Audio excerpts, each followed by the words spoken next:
Hello mga Shala, good morning. Good morning sa ating lahat. Shala, kape-kape muna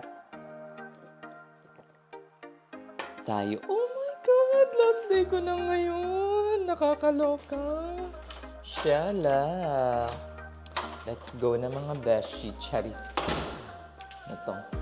Punta muna ako sa laundry section para labhan ko yung mga natitirang mga marurumi sa akin ngayon. Last day ko na ngayon, last duty, and tomorrow morning, lilipad na tayo. I'm so excited! Excited ang lola nyo, nakakaloka. Shalak! Ilayo natin yung camera para naman makita ninyo yung view. Tapos, hindi nyo rin makita yung chismis sa aking mukha. Pero for sure, nakikita nyo yan, day. Paano hindi nyo makikita? Ano to?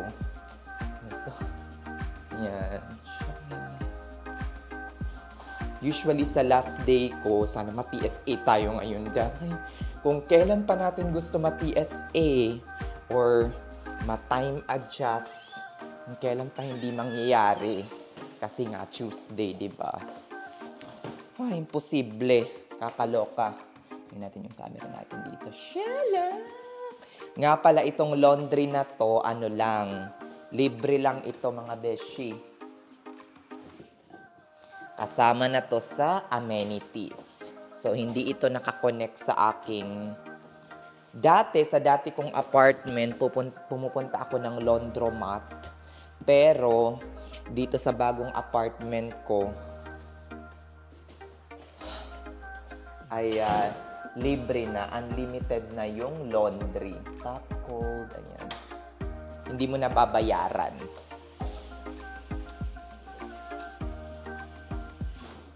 Kukunin ko pa yung mga ibang labahin ko. Kasi ang ginagawa ko mga beshi ay, imbis na plantsahin ko siya, yung mga ilalagay ko sanang damit, nilalagay ko na lang sa dryer, maski malinis na, para mainit siya. So, pag mainit kasi, pag nainit mo yung yung sikat ng araw, pag nainit mo yung mga damit mo, hindi na siya masyadong gusot, o diba, bonggacious. Diretso maleta na. So, iinitin ko lang siya. Siguro mga 20 minutes lang, day.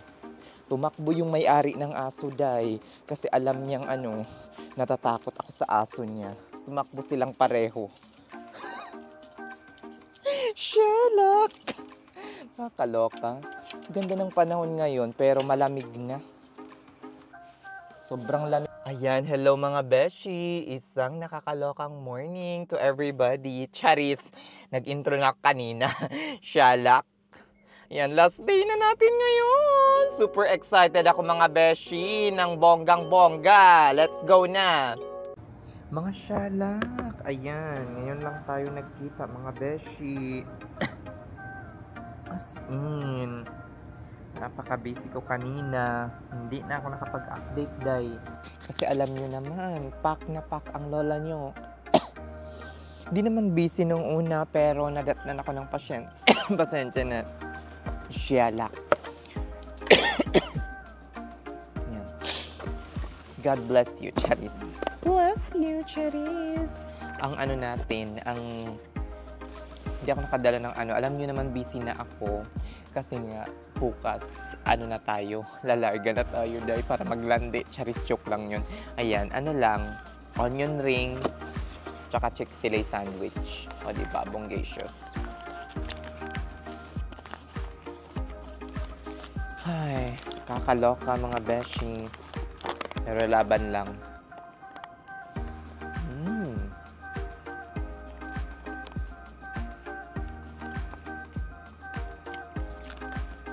Napansin ko lang ngayong kahit madalas pa ako mag-OT. Napansin ko, hindi na ako madaling ma-burn out. Siguro dahil nasanay na, Charis. Hindi naman. Siguro dahil ano na, ano tong tawag na 'to, nakakatulog tayo ng maayos, tapos meron tayong gala/travel na nilu-look up to. So, malaking bagay 'yon kapag meron kang nape-perceive na given reward or relaxation, talagang gaganahan kang magtrabaho.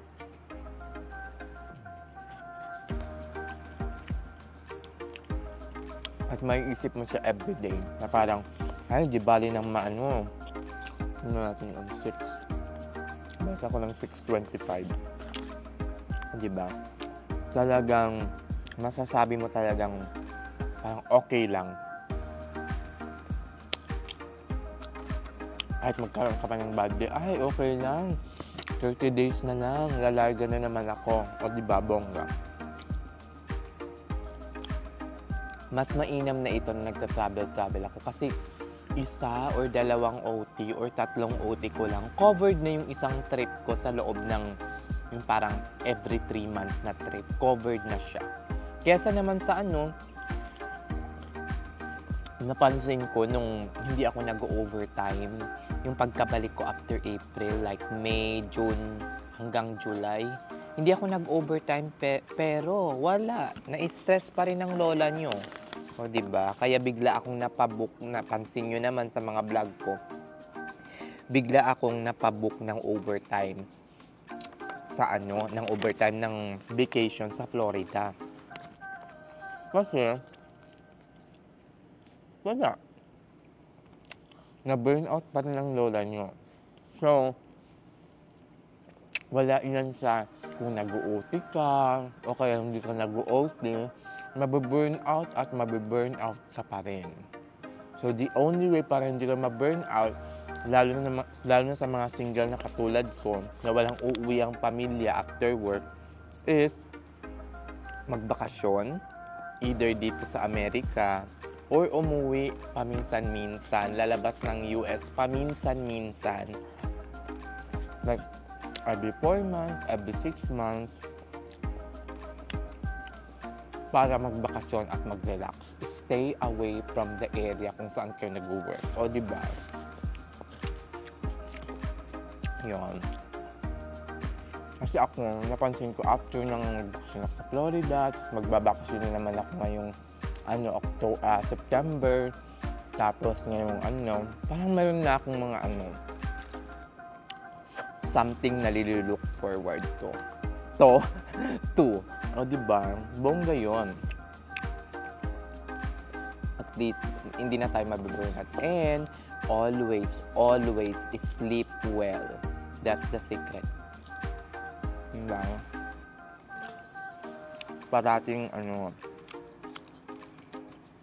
mag-exercise, mag-gym. Ilang araw na ako nakapag-gym. Kasi nga, sabi ko nga sa inyo, diniretso ko yung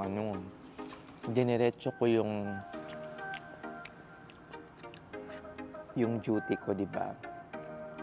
So, hindi pa ako naka-leave nitong week na to. Pero, for this week, off na ako from Wednesday until Saturday. Tapos, ang leave ko lang is next week, full week. O, diba? Linatan ko lang ng 36 hours or 3 days na PTO. 3 days na leave lang to pero mawawala ako ng ilan? 14 days. O, diba, bongga? Kasi required lang kasi kami dito mag-work for 36 hours or 3 days a week. So, kapag meron kang leave ng 3 araw, tapos, yung 4 off mo before that, tapos 4 off naman after, o di magkakaroon ka ng 7 days plus 8 days, 15 days. 15 days kang mawawala. O diba, bongga. Saan ka pa? Kaya ko nagagawang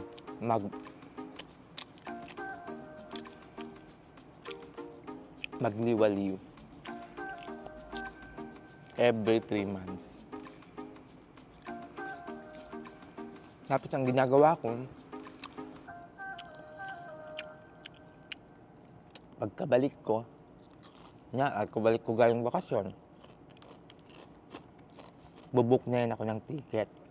Magpa-plan na ako, saan kaya pupunta? Diba? So, sa month pa lang yun, sa first month ko, pagkabalik ko, mag-overtime na ako para mabayaran ko yung mga bills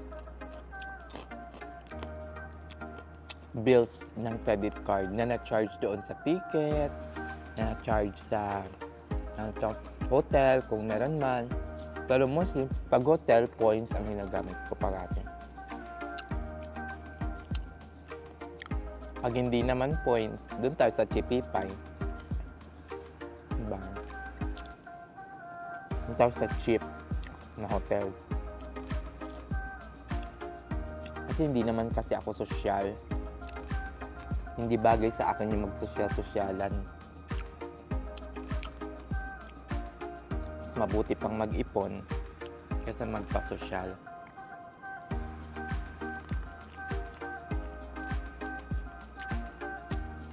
Sana maging matiwasay yung trip ko bukas. Maging matiwasay in a sense na walang cancellation, walang delayed, diba? Tapos, makagising.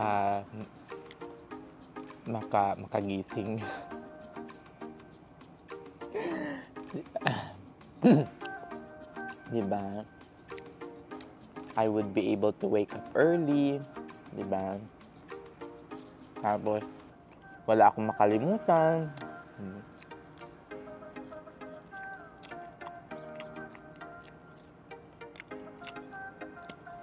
Ako makaligtaan, hindi tayo malate, diba? Let's just all live a happy life. Happy. Happy lang dapat. Dapat walang nega. Kasi, sooner or later, mawawala din tayo dito sa mundo. Okay? Let's all love each other. Love each other! Diba? Let's all live a very fruitful life dito sa mundong ito. Because someday, magiging kwento na lang tayo. Yung mga ipadama din, hindi ko naman sinasabing waldasin natin yung pera natin. Pero at the same time, ipadama din natin sa sarili natin. I-enjoy din natin yung mga perang pinaghirapan natin. Kasi nowadays, hindi mo na talaga alam kung hanggang kailan ka lang. Hindi ko sinasabing waldasin ninyo ang pera ninyo, ha? At huwag kayong mag-ipon for your future. Pero at the same time, please take care of yourself. Diba? And the only way for you to take good care of yourself is to travel, is to give what is best for you, kumain ng tama, matulog ng tama, i-enjoy ang buhay, bawas-bawasan yung kanigahan. Diba? Para wala tayong problema. Hayahay lang, in short. Diba? Huwag masyadong i-pressure ang sarili na maging mayaman at maging successful sa buhay. Because, dapat walang competition eh.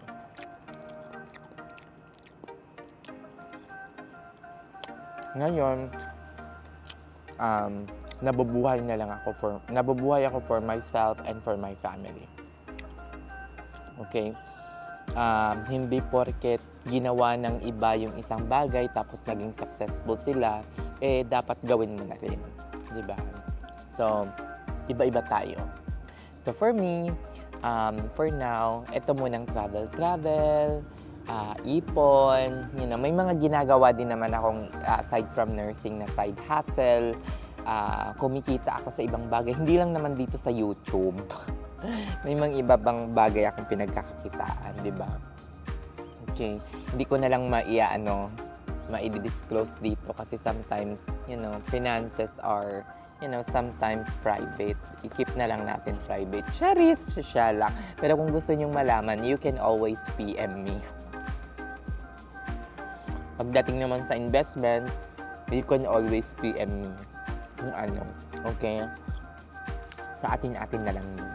O siya, sige na mga inday, paen na yung break ko. Hanggang dito na lang. Mga siyalak. See you later. Let's see kung magiging matiwasay ang aking shift for the rest. Diba? Hanggang 12 o'clock. Shalak!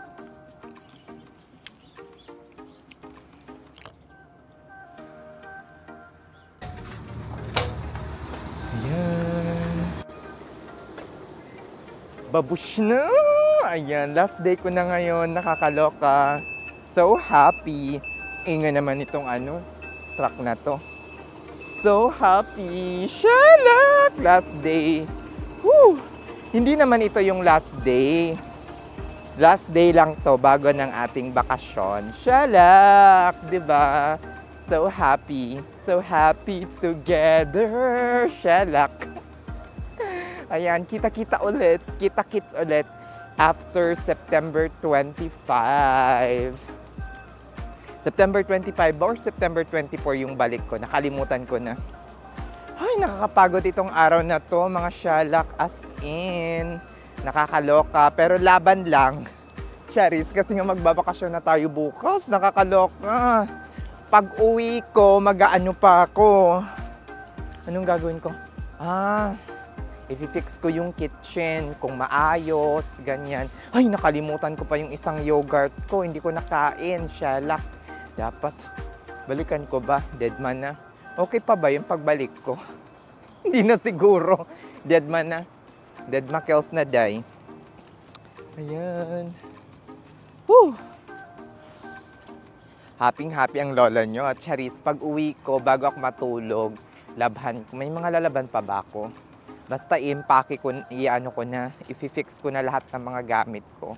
Para pagkagising ko, tulog lang siguro ako ng mga ilang oras. Siguro 3, 4, 5, 6, 7. Nag-iisip ako kung mag-a-alarm ako ng 7 or 7:30. Kasi 10:30 yung flight. Dapat bago mag 9 o'clock, bago at least mag 9 o'clock, nasa na ako? Nasa Dayton International Airport na ako, di ba? So, mga 30 minutes yung ride from my area papuntang airport. 8 o'clock. Siguro mga 7:30 ang gising ko. Yun na yung pinaka-late.